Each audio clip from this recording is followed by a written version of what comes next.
Today we are back with some Undisputed gameplay, officially on the 1.4.5 hotfix, where they fixed some type of health bar glitch where it wouldn't let your opponent's health go down to a certain point. So if you're dealing enough damage to get a knockdown or a flash KO, that glitch would prevent you from getting that damage or that, knockdown or flash KO. So if that being fixed, we should now see, better chances of flash KOs and drops when, you're doing enough damage combo wise, your counters.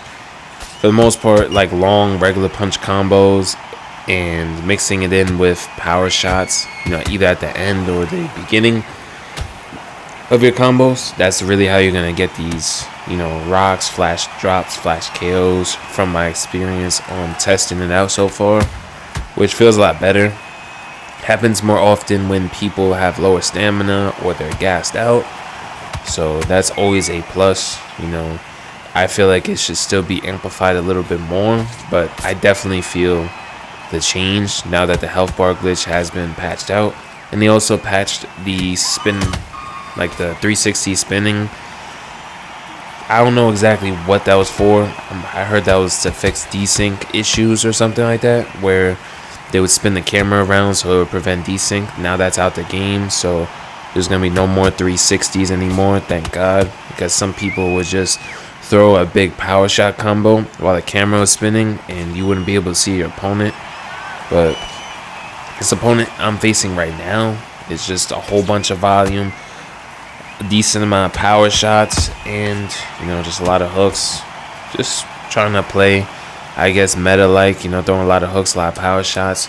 I'm just returning to the game, and I haven't been playing consistently for the past, maybe 4 or 5 months. So, I don't really know all the metas or, what people are doing to win games. But for the most part, people either use, a lot of hooks and just take advantage of that. I feel like the range of them should be nerfed at the very least, so the jabs and the crosses work out a little bit better. I feel like their hook can pretty much hit me while I'm at full jab range, which, jab is the most important punch in boxing.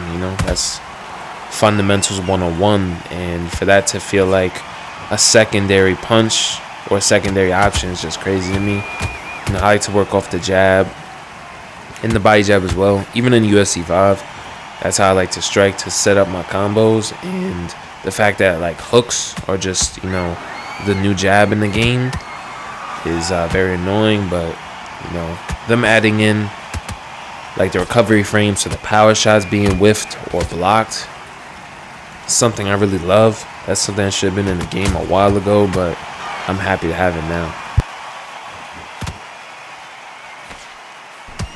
Because if you could catch some of the power shots, you could pretty much just throw off a counter hook, counter body shot even. So I'm loving that. That's gotten me a lot of rocks and a lot of drops and just a lot of counters in general. But the only issue I really have, to be honest, is a lot of these power shots, they seem to go through the block very, very consistently. If someone sat here and threw 100 power shots, right, I feel like at least 85 to 90 of them are damn near gonna go through the block. You might say circle away. I'll see a power shot, a power right hand coming.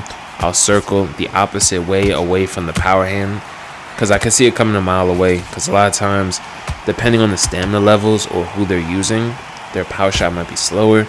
I circle away from it and I'm blocking, and it still goes through my guard.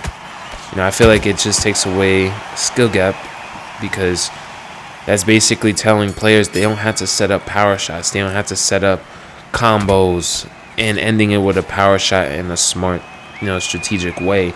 You could just hold R1 and just go through people's block. Makes it harder to win rounds too, if people are landing power shots a whole bunch. I'm not sure exactly how that scores, but if I'm landing a couple jabs and then you keep getting these free power shots through my block, I might start losing rounds because of that, even though I shouldn't lose the rounds. And apparently, I also saw that rocks don't count on the judges' scorecards, unfortunately. So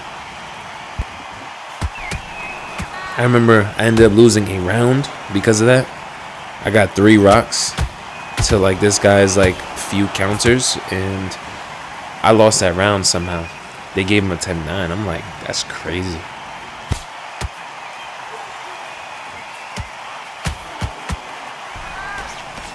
But yeah, it definitely feels good to be back. And it definitely feels good to have like more than a few matches on this game and actually enjoying myself. You know, I did run into some frustrating styles that you guys might face. People that just try to, you know, body jab the entire fight, go to decisions and lose footwork. I mean, I ran into some of those type of styles, you know, but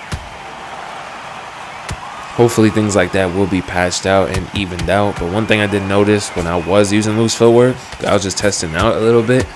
I was losing more stamina while in loose movement. So I don't know if that's a change they made while I wasn't playing or something that they changed and just didn't mention on the patch notes. But I was definitely gassing out a lot faster, throwing punches or just even comboing up in loose footwork. I feel like that's a great way to address it. But I feel like the speed of loose footwork should be slowed down a bit because, you know, with hit detection already being a problem, loose footwork makes it even worse. Because when you have all these evasive properties on a fighter that's in loose footwork, and you have mediocre or just really bad hit detection in general, depending on the match, it's going to make it significantly harder to hit your opponent. And with flash KOs being back and seemingly losing stamina and loose footwork, I don't want to feel like I have to go into loose footwork to properly pressure a fighter in loose footwork. This is where moving forward strikes could come in handy more, you know, working on those.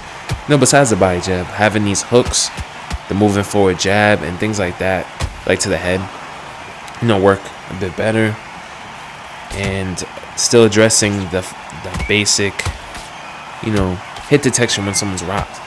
These guys move backwards so fast and punches still whiff when they're rocked, so it ends up being hard sometimes to get a knockdown. And the problem is with stamina going down fast most of the time.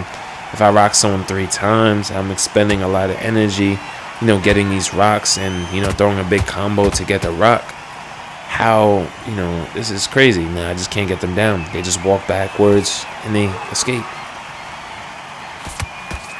You know, sometimes I get a rock and it's just perfect where I'm able to like land a nice combo, but that's not all the time. I've even lost like close fights like that, like where I rock them and I need the drop and it just doesn't register. Some of my punches and they just walk away faster than I could catch up to them, and it's just very, very frustrating. But you know, the game is definitely going towards the right direction, so hopefully with these future updates they'll address some of the things I'm complaining about. I mean, if not, I can still have fun with the game a little bit, but it's just really hard to take the game serious. Like, I want to take the game serious, learn all the mechanics and study the game, study, you know, top players, and have that motivation to want to get really good. But you know, head movement's another thing.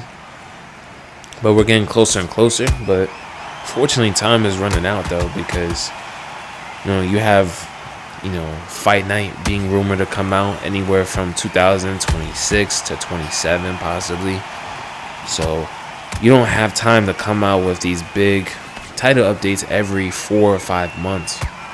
You know, at this rate, these major title updates are gonna have like a couple more updates, and before you know it, Fight Night champion with their unlimited budget for the most part compared to Undisputed and their vast experience in making boxing / combat games already, it's just a recipe for disaster for SCI. It's gonna shut them down. They end up having a license where they're able to get Shakur, Floyd, Devin Haney, all these guys that are missing from the game, Anthony Joshua. You know, the only person we would miss, I think, in Fight Night would be Muhammad Ali. So besides that, that's the only boxer I know that they have exclusive rights to. So,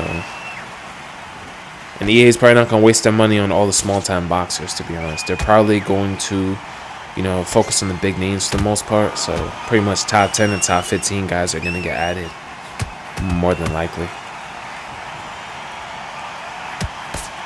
Let's see. Because with boxing games, it's way more expensive to add people, because everybody's an individual and they have to have deals with each boxer.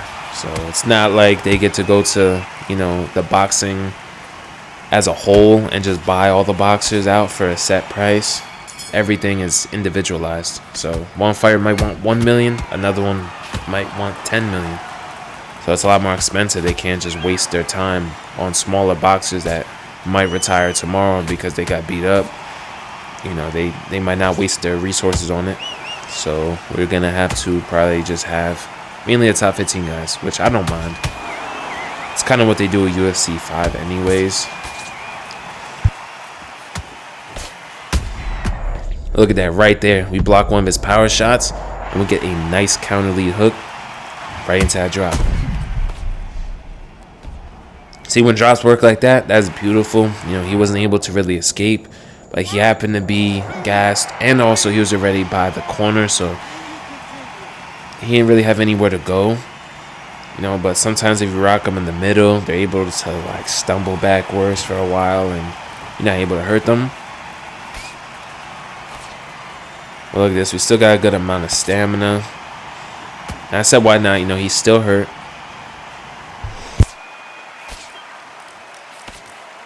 Yeah, I think I'm a little bit sick. My fault, y'all. I want to keep pressuring him a little bit. Maybe get a 10-7 if possible. Especially he's still trying to exchange with us while gassed. And this is what was frustrating before. You know, like people were able to do this and survive. So we're going to take our time. Look at that. Bang! Nasty fucking counter right there. That was a beautiful, beautiful counter. Which result in a flash KO. Which is why I definitely told you guys to stay to the end of the video. I mean, I think that was just a beautiful sequence right there.